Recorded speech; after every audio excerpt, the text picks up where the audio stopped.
চট্টগ্রামের নতুন ব্রিজ এলাকায় বা শাহ আমানত ব্রিজ এলাকায় আছি এবং এখানে এখন সকাল প্রায় 9টা বাজে এবং 9টায় যে দীর্ঘ জ্যামের সারি আমরা দেখতে পাচ্ছি, এটা বলা যায় প্রায় 2 কিলোমিটার লম্বা জ্যাম চট্টগ্রাম শহর থেকে চট্টগ্রাম কক্সবাজার রোডে এক্সিট হওয়ার সময় দীর্ঘ একটি জ্যাম। আমরা জানার চেষ্টা করব জ্যামটার মূল কারণটা কি এবং পুলিশ বা ট্রাফিক পুলিশ এখানে কি করছেন।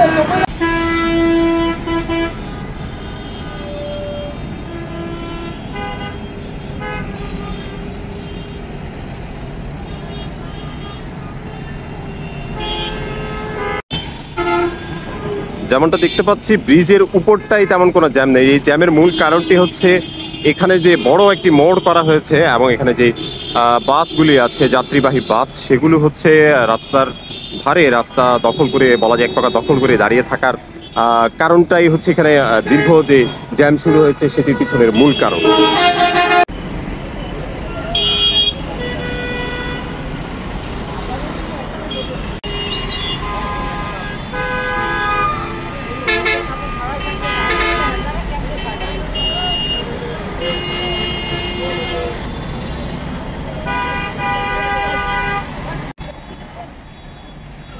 দেখতে পাচ্ছেন এখানে ট্রাফিক সার্জেন্টের উপস্থিতি এবং ট্রাফিক পুলিশের যে তৎপরতা সেটিও স্পষ্ট।